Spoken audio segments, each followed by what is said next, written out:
कुछ चीजें ऐसी हैं कि जब हालत जंग हो तो उनसे सरफ नजर कर दिया जाता है कि अब हालत जंग है, लेकिन कुछ ऐसी हैं कि उनमें हर वक्त उन पर कायम रहना जरूरी है। जो हराम है वो हराम है, जो हलाल है वो हलाल है। ये नहीं कि आप चूंकि जंग है लिहाजा बकरियों की जगह कुत्ते का गोश्त खा लो। तो दीन के उसूल जो हैं उनको नजरअंदाज नहीं किया जा सकता। ये जामे तिरमजी जिल्द नंबर 4, इसमें हदीस नंबर 3709 है। हजरत जाबिर रदी अल्लाह ताला अन्हु कहते हैं, उतिया रसूलुल्लाह सल्लल्लाहु अलैहि वसल्लम बेजनाज़ात राजुलिन लियुसल्ली अलैहि।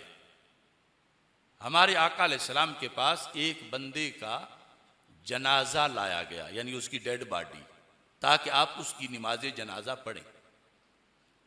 अब जाहिर है कि लाया इसलिए गया कि वो मुसलमान कहलवाता होगा, वरना क्यों लाया जाता कि इसका जनाजा पढ़ो।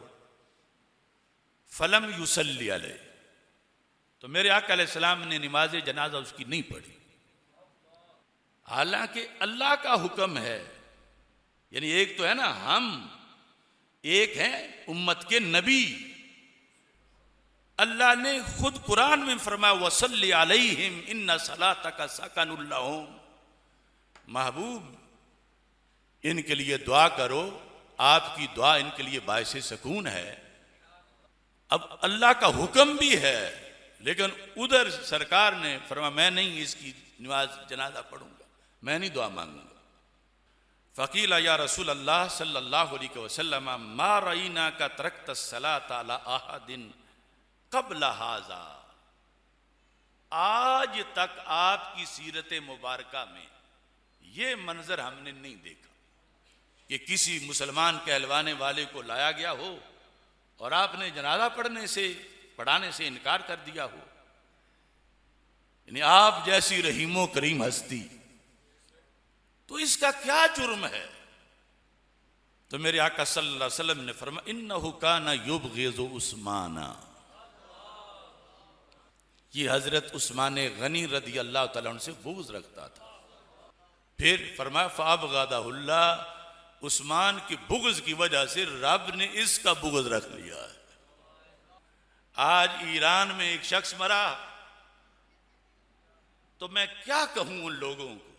कोई जनाजा पढ़ रहा है गायबाना, कोई तस्सुरात जाके लिख रहा है, कोई कुछ कर रहा है, कोई कुछ कर रहा है, और कहते हैं हम उम्मत बना रहे हैं, एक उम्मत। तो सरकार से बढ़ के तुम उम्मत बनाने आ गए। उसकी किताबें देखो, उसने क्या क्या कहा खुलफाए राशिदीन को।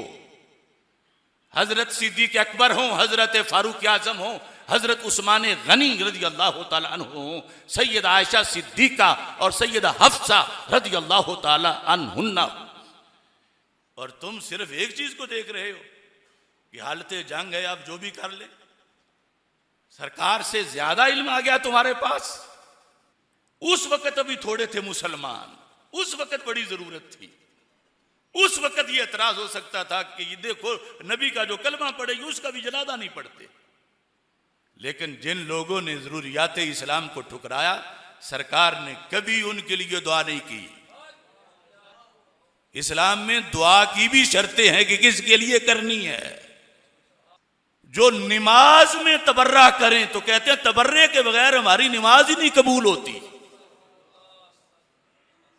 बाकायदा नमाज में उनकी मौजूद है, नमाज की नेट पर नमाज में आवाज के साथ वो शेखैन करीमैन पर, बल्कि उनको बड़े दो बुत कहते हैं वो माज़अल्लाह। ये क्या लोग हैं? ऐसों को आलिम कहा जाए, ऐसों को लीडर कहा जाए, ऐसों को पीर कहा जाए। हां, जंग का वक्त है, जो भी इसराइल को रोड़ा मारेगा हमें खुशी है, लेकिन हमारा सिर्फ खामोश रह जाना ही कबूल कर लो। तुम आए हो हीरो बना ले, और उधर अपने रसूल अलैहिस्सलाम से नहीं पूछा आज क्या पिद्दी का शोरबा, नाबालिग खतीब उठते हैं, हम उम्मत बना रहे हैं, उम्मत बना रहे हैं, उम्मत बना रहे हैं। जो किबले की तरफ मुंह करे वो भी उम्मत, जो दूसरी तरफ मुंह करे वो भी उम्मत, जो कपड़े पहन के नमाज पढ़े वो भी उम्मत, जो उतार के पढ़े वो भी उम्मत। ये कैसी तुम उम्मत बना रहे हो?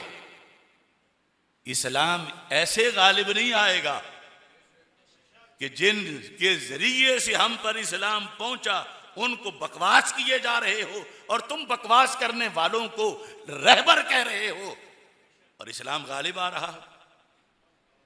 मैंने सुना कोई कह रहा था कि उन्हें कोई 2 लतियां भी मार दे तो हम कहेंगे कि तूने बहुत अच्छा किया। मैंने कहा वो गधा 2 लतियां जो मारता, ऐसे आगे भी बढ़ो। मैं कहता उन्हें कुत्ता भौं भौं कर दे तो हम उस कुत्ते को भी शाबाश देंगे, यहूदियों को। लेकिन ये याद रखना, वो जो कुत्ता उनको भौं भौं कर रहा है उसने शाम में 30 लाख सुन्नी कत्ल नहीं किए हुए। जिस गधे की दुलतियों की बात कर रहे हो वो गधा अम्मी आयशा का गुस्ताख नहीं है, वो तो गधा है और तुम गुस्ताखों को उसके साथ मिला रहे। वाय नाकामी मताए कारवां जाता रहा, कारवां के दिल से एहसास ज़या जाता रहा।